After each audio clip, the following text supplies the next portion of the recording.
Hello everyone and welcome to another Starcraft video. For this one I want to talk about my TvP build and do a tutorial series on it. Well, not series, but a tutorial video on it. And I do use mass ravens in every matchup, if you didn't know that already. And ravens do not do anything to carriers anymore, except for disappear if you get too close to the carriers.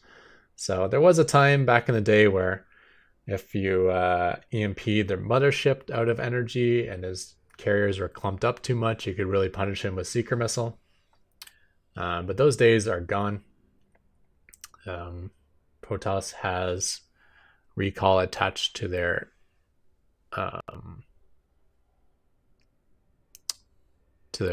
Nexus now, so they have like a natural recall. And Seeker Missile doesn't do any damage. I mean, it does 4 to 15 damage, but that's not going to kill a carrier, even if you fire like 50 of them. Yeah, but I still use Mass Ravens versus carriers, and I'd like to take it to that sort of end game. Carriers is almost always the answer that Protoss use to a mech opener, and I'll show you how I deal with it. So first we'll talk about the opener here. In this game, I'm sending out an SCV right at the beginning of the game, and that's to proxy a barracks in the back of his natural. Sometimes this is actually an unscouted location. When people like to think of proxies, they're thinking like, oh, maybe it's up here, you know, maybe he's building it there, maybe he's building it in my third base. Sometimes they skip over this altogether. So it's a risky opener, but if it's spotted, I can just cancel it and go CC first, which is my other build. As soon as I throw down the barracks, I throw down a gas at home.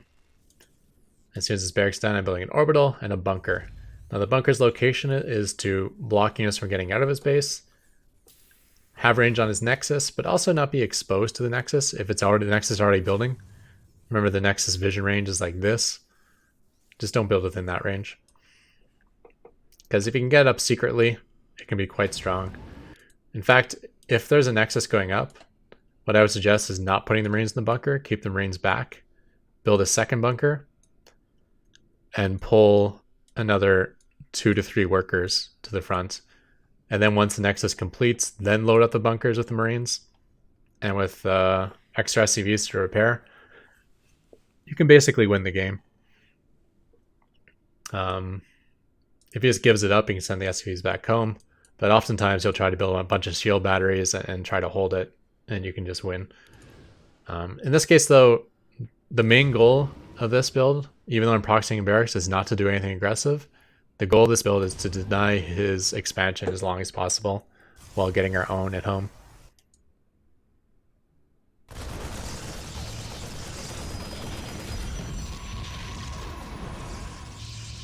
So you can see he just found out about it.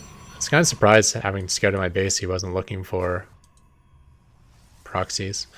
Oh well. He did warp his trapped probe back home. He has a pylon blocking my factory. With my factory, I typically build a Widow Mine, followed by a tech lab, and then non-stop siege tank production. The Widow Mine is to go here in case of Oracle. Once I have a turret ring, I can move the Widow Mine to the front. In this particular game, I went for a Cyclone instead, because Cyclone can shoo away Oracle as well. Doesn't get the kill, but it can shoo it away. And it can also deal with this pylon. Notice my SCV position. I keep it back here on auto repair. That way it's still close enough to come repair the bunker, but outside of vision from his stalkers, so it's not as easy for him to snipe the SCV.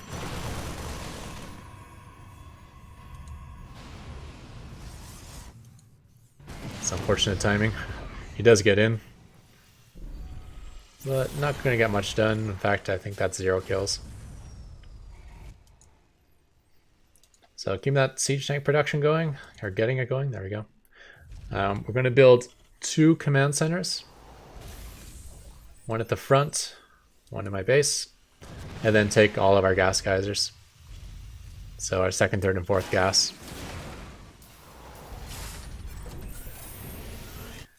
And then we're going to add another 1 or 2 factories. We're going to get an armory, and we're going to get a starport. That's the production we want early on.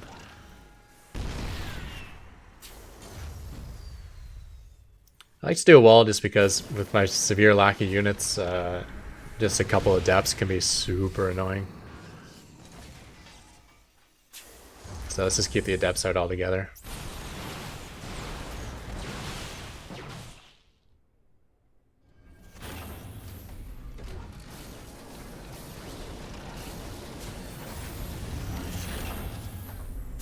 So the bunker is okay to a certain point, but once the Protoss army gets bigger, it's not going to be that useful at all, especially with unupgraded Marines inside.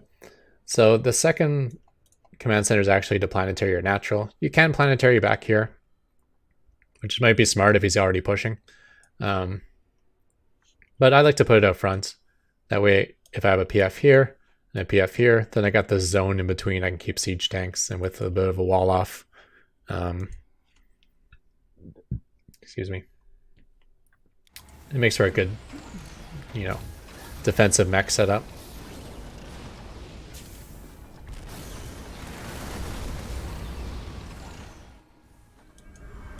And that Oracle keeps barely surviving. Because he has Oracle, this is actually kind of a tough spot here. I don't really have a siege tank that close, and the Oracles can kill the SCVs. Luckily, once the planetary finishes, it becomes a high threat priority, so he has to manually focus the SCVs.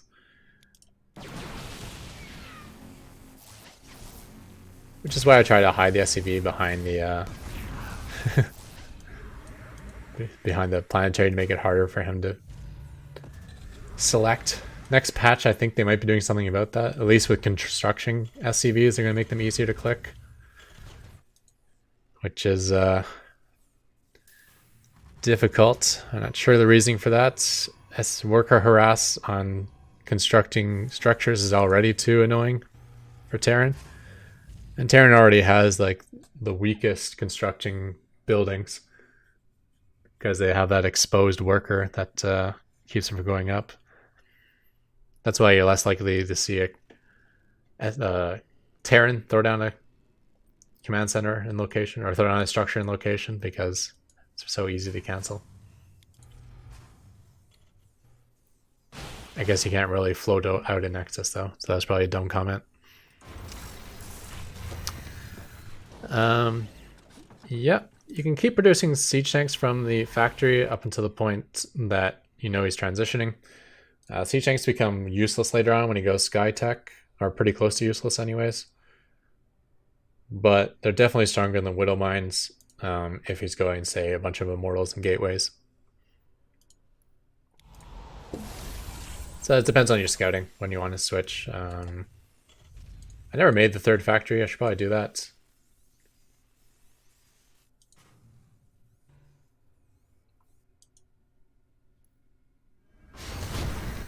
Watchtowers are super strong on this map.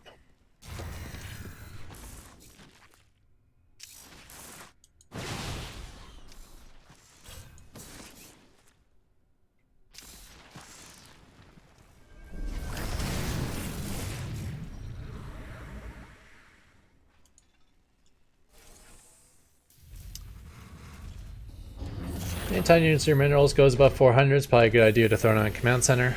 You need to be expanding a lot. Even more expansions than you even need, because you expect some will be falling. And you need to build an orbital farm, because this build requires a ton of minerals later on, as we'll see. Drilling claws is an important upgrade since we're making so many wheel mines, and structure plating, or sorry, ship plating is really important, and then your 2 structure upgrades are very strong. 5-hour armor on a planetary is going to be very useful versus carriers. Since the carrier's attack is split 16 ways, the carrier attack is actually pretty low, which means the armor is especially strong.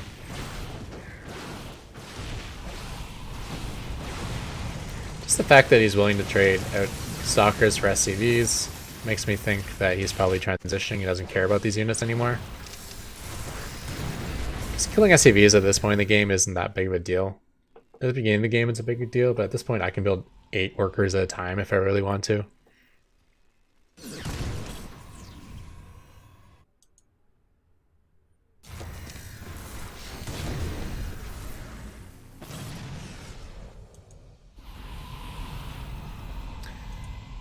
So we have started producing the Ravens. That's where our gas is going. You do not need these early. I like to get one Raven early, and that one Raven early is just to fly around your bases looking for observers and killing them off with an auto turret. And the second purpose of that early Raven is to fly to some dead space near your opponent's base. That way you can periodically poke in for auto turret harass. That would force him to build more stacked defense than he wants to, or force him to leave stalkers at home. Both of those help keep you alive. And it also probably give you a good indication of when he got his starport or Stargate. Because that Raven's not dying unless he gets a Stargate. And then you know when he's made the Stargate transition. Anyways, now we have a bunch of Ravens. Their goal is solely to deny mineral income. That's what your full purpose is. So to do that, you're basically talking about killing probes. Killing Nexus is okay, but maybe a waste of energy a little bit. So you really want to just be killing probes. I do have the Watchtower, so I'm seeing this coming, and this is a little bit of a late reaction, but we want as many missile turrets as possible, and if I noticed these Widow Mines, I would have brought them back behind the planetaries. And this is why we wanted the orbital farm.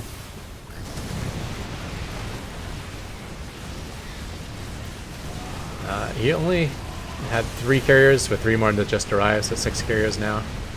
So luckily this missile turret's alone, and I think the Widow Mines might have gotten 1 or 2 hits. Was able to keep it alive. He probably also doesn't have the best upgrades yet. Yeah, he's only +2 attack.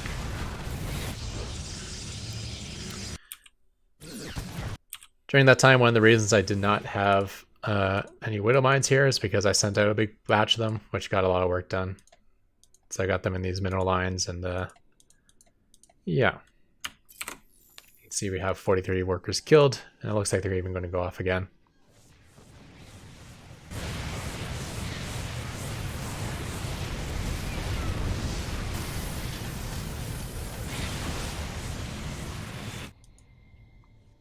Yeah, up to 62. Anytime you knock the stack defense out of one of his bases with your Ravens, all of a sudden that becomes a great target to throw Widow Mines there. So I should take a handful of Widow Mines, like maybe 3, put them right in there. They might catch a probe transfer coming back. I've killed, 15, 20 probes with a single Widow Mine if it hits right as they're clustering on the mineral patch. But even if you don't get that, it's something he has to deal with. He doesn't have detection in there anymore, so it's a serious annoyance. He has to get units there to deal with them. He has to detect them somehow and not lose units. Next patch, he'll definitely have to detect them because they won't become visible anymore while they're on cooldown.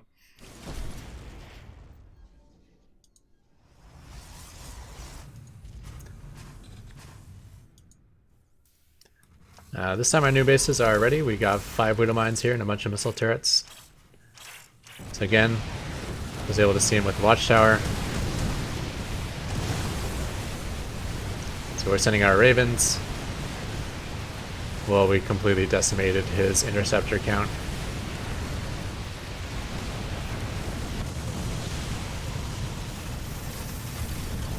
So Ravens remove mineral income, and his mineral bank is destroyed by his own carriers, because they have to be paying $15 at a time unless he turns that off. And you can see right now he's at 0. This minuscule mineral income cannot even pay for the interceptor production he's trying to do. You notice only 4 of these carriers are able to construct, even though the rest of them do not have 8 interceptors in. And that's our win condition. It's not that difficult to remove all the Protoss's mineral income. Typically you'd say, well, that only happens when the game's over. But when your entire army is solely trying to harass and never engage and never defend, I don't use my Ravens to defend, I don't use my Ravens to engage his army. And their Ravens are pretty solid at wiping mineral lines, because once they lay the auto turrets, they can move on to the next base, unlike other units that have to stay there and continue shooting.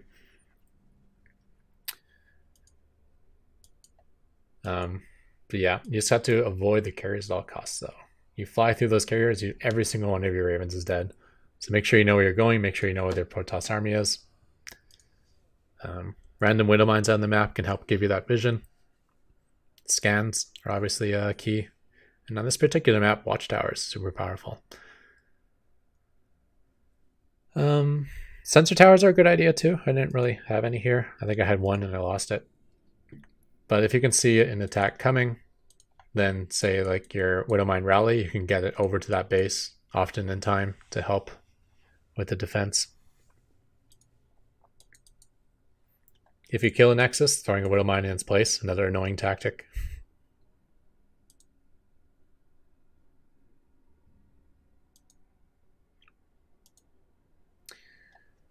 A lot of Protoss players will build a bunch of Templar on defense and just try to spam feedbacks on your Ravens.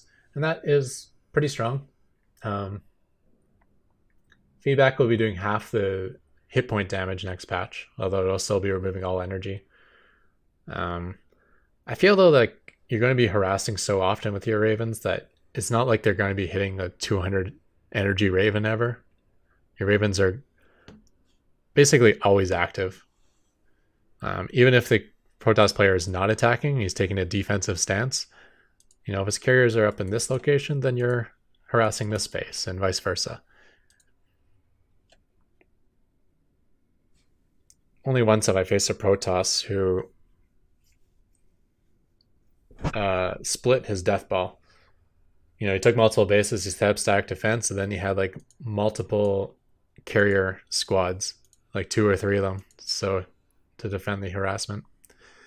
But again, that's why you want to be expanding like crazy. You can see my mineral bank. There's no reason I can't just throw down a command center at every base, and probably one of them will get up, right? But yeah, if the Protoss takes that sort of defensive stance, then you get to take the entire map. And then you get the forward bases with multiple planetaries and a million missile turrets. So, yeah. If you have more than half the map, then you don't even really have to attack into him. He has to attack into you, or he's just going to lose a long game almost definitely.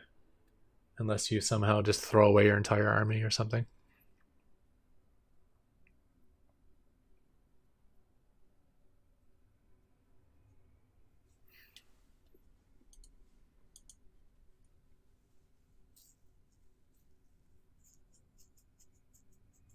Right, so I guess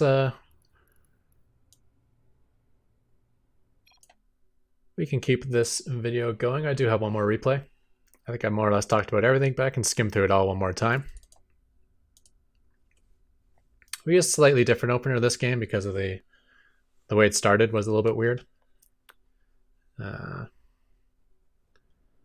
Because my Protoss opponent actually sent out a probe super early as well. So I'm not sure if that was for a planned cannon rush or whether it's to catch my proxy SCV, because proxies are so popular now in TvP. By the way, this build was ruined by Maru, because Maru went and proxied every TvP, and now every Terran on the ladder is proxying all the time. So even though I don't do that proxy, it's got the Protoss opponents scouting much more frequently. So I go to see if there's a forge or not, because I feel like that's important, and I'm just going to switch this into a command center first. Now obviously a more standard build would be like supply depot, refinery, barracks, factory, and then expand. But I kind of feel like you have to get ahead, or at least be even with the Protoss to make this sort of mech opener viable. Because Protoss always takes a fast third, and I want to be at least on par with that, if not ahead. Now there are other ways to get ahead, especially if you're good at multitasking, which I'm not. I think standard way to make mech work versus Protoss is just to get a lot of damage done. Dropping Widow Mines while sending Hellions in the front, maybe some sort of blue flame run by. Cyclone cheese. You get the lead that way. I just try to be as greedy as possible without dying. You can see this bunker placement is kind of way out front when I go command center first. You might think that's stupid because there's all this surface area now for him to attack and only this much surface area for you to repair. But the idea is I want this bunker to protect all these structures because stalkers can be super annoying shooting these. And these structures will die before your first siege tank comes out, and if you try to repair them, then your SCVs are a threat to dying. But having this bunker out more means it definitely defends the repairing SCVs and mostly defends the structures themselves, buying you time for the siege tank. I do the wall. You might say, well, why don't you just have a bunker and no wall? Well, then adepts become super powerful. Because I'm not making a bunch of units at the early game. My army right now is 4 Marines. So even like 2 adepts getting in my base and warping back and forth will not only take all my attention, like ruining my macro, but it'll also kill a ton of workers. You could even complete this wall with just regular structures and have the bunker out here or something. Anyways, in follow-up, we're doing double command center, taking our gas geysers, which I'm pretty late on. Killing my own trapped worker.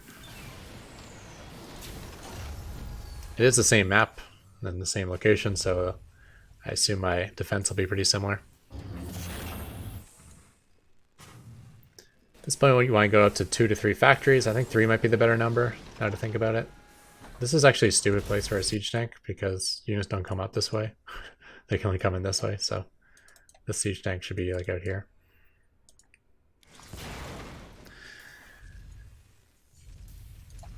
Armory, so you can get plating upgrades and so you can get drilling claws. Starport, you can see it's got its goal looking for the observer, which it got. He tested the front and he got blasted to Kingdom Come by a few siege tanks. He's like, yep, I'm not doing that again.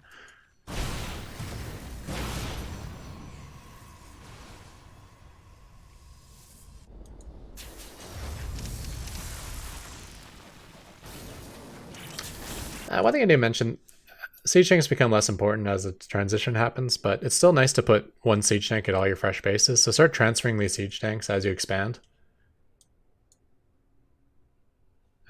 So when I take my next base, maybe I'll take this siege tank and move it to that base.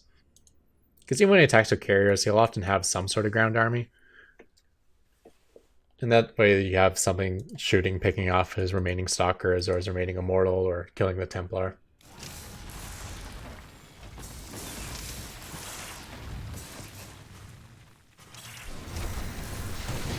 Making 3 to 5 Widow Mines at a time at all times.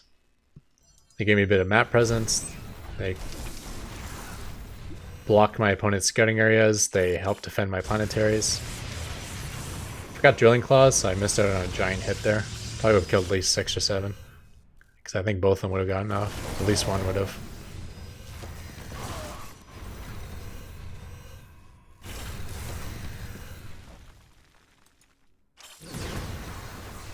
This guy's really fighting for the watchtowers, but he's losing units every time he does it. I don't think trading unit for a Widow Mine is always smart.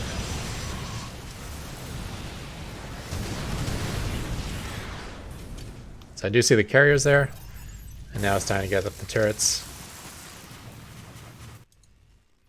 To get a bit of an orbital farm going, so throw down those mules to help you be able to afford all these missile turrets. Don't forget to, you got a missile turret, your planetary at your natural too. Sometimes you get so focused on your expansions that you just walk straight up the right up the gut and kills your production, and then the game's over.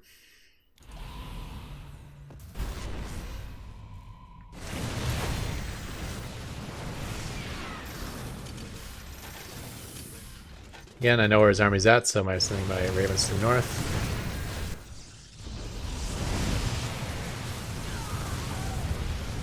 So he did kind of get back. The EFI auto turrets are just killing interceptors. Remember, that's removing minerals, which is a good thing. The goal is to kill his mineral bank and to kill his mineral income. So the Raven's main job is removing all the probes. But, you know, any damage is good damage.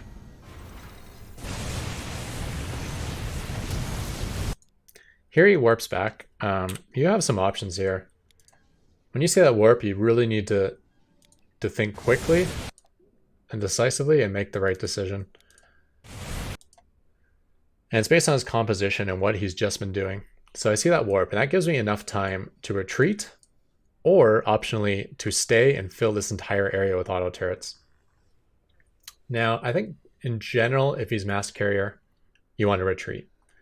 But if he has a lot of Tempests in the mix, those aren't very good when they're surrounded by attacking units. So if he's heavy in the Tempest, I would just stay here and throw down a bunch of auto turrets. Another thing is, sometimes he'll be attacking one of my bases when I'm doing this, and then he'll warp back. If he were attacking one of my bases, he probably lost like 2/3 of his interceptors doing that. In which case, I think throwing down a ton of auto turrets makes sense as well. So even though I retreated, you can see how well the auto turrets did. Not even focus firing the carriers. And we killed a whole bunch of them, as well as a whole ton of interceptors. So even against that army, maybe staying would have been best if I threw down another 10-15 auto turrets. The problem is the auto turrets will naturally shoot at interceptors, and the interceptors will naturally shoot at ravens. So he's shooting the pricey units, and I'm shooting the free units. Watchtower is super powerful, allow me to make that cancel, and allow me to get my ravens in position where his army is not.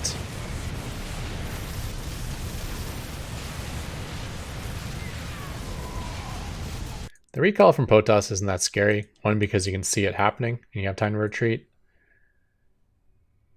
And two, he can't use it that often. I think it's every 2 minutes or something. Yeah, 42. Yeah, looks like every 2 minutes. Maybe every 2:30. The one problem with recall is if he recalls to a different base. Like, so say I know that his army is down at this base, and I go auto turreting this one. The problem is if he recalls up here, right? I don't know that recall is happening. I know he's to the south, so I'm like, okay, I'll auto turret this base, then I'll immediately move over here. Or even if I want to move back home, I can get intercepted and then end up flying into all of his carriers.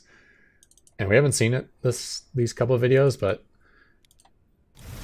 you get close to carriers, you die.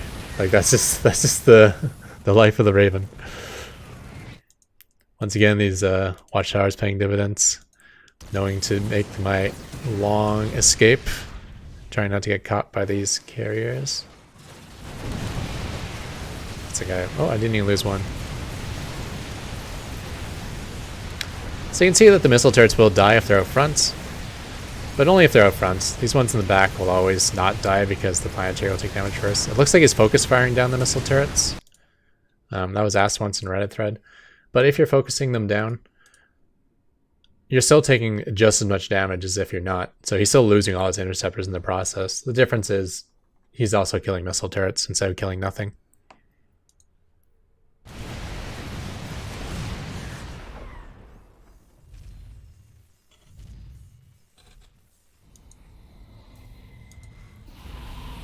Anytime you're idling these ravens, you should be repairing them. Don't forget to continue these structure upgrades. I'm forgetting my +3. I saw his carrier army in the south, so I thought it was safe to go north, but I ran into like these stray carriers. And you can see just running through 3 carriers, I lost like 6 ravens. It's with +2 armor as well, so it's just pretty ridiculous how good carriers are against ravens.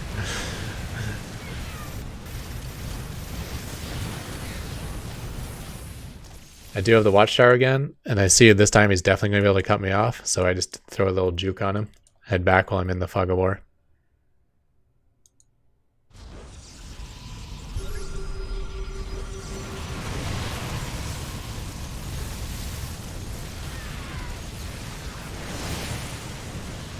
Get some feedback off, but like I said, your ravens are usually pretty close to dry anyways, so those feedbacks weren't too deadly.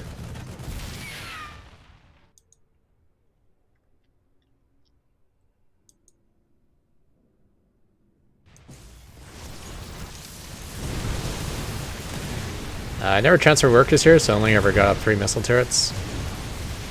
But we probably traded pretty good for value. I mean, I'm sure we killed a whole bunch of interceptors there.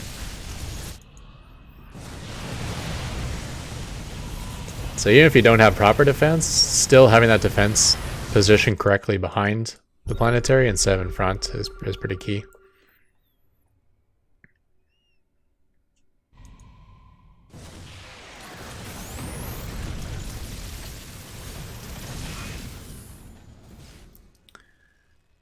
We still have our stacked defense in pretty good place here.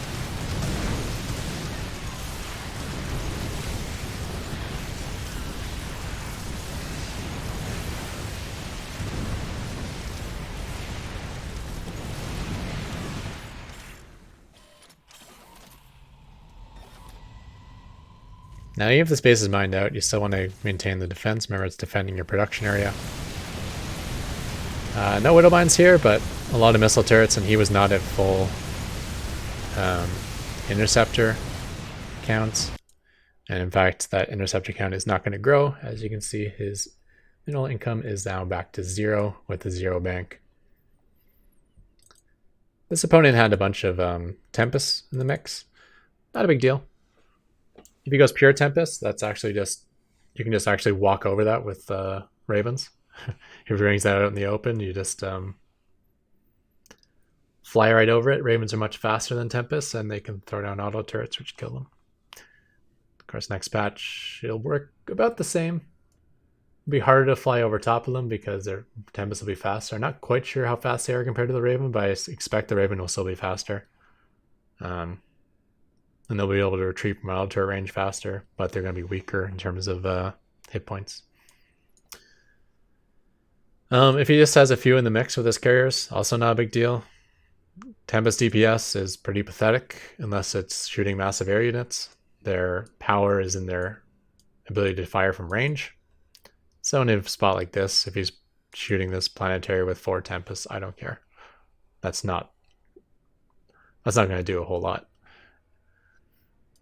I mean, it is... 52. It's not bad, actually. It is 52 damage per shot. But even that's not that great when it's coming out every 2.5 seconds. It bypasses the structure armor. But again, I still think you can repair through that quite easily. It's still probably less damage than a carrier. And definitely less than, say, like the equivalent in Void Rays or something.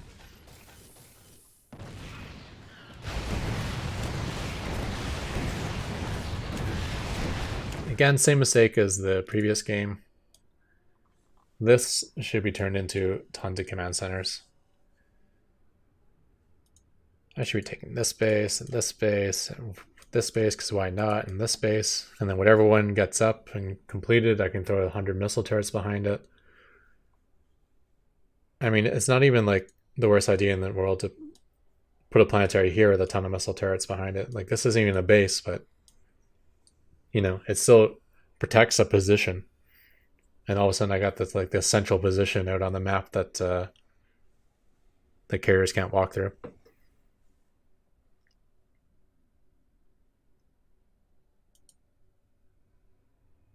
You could even do like the same thing here. I'd say like a watchtower, planetary, missile turrets, then grab the watchtower. I mean, why not? Most of the stuff won't get up, but with 6,000 minerals in the bank, you may as well try for it. And the nice thing about always trying to expand is if your opponent tries to be defensive. Maybe he's like, okay, I keep dying to these Ravens, let's just shut down the Ravens. Let me get a lot of static defense, let me split up my carrier force between these 2 or 3 bases. So he can't harass anymore. And you're like, yeah, they'll shut down my harass, but now I get to take the entire map, and then you lose the game that way. Anyways, with that, we'll call it the end of this video. Thank you everyone for tuning in, and I'm out of here. Goodbye.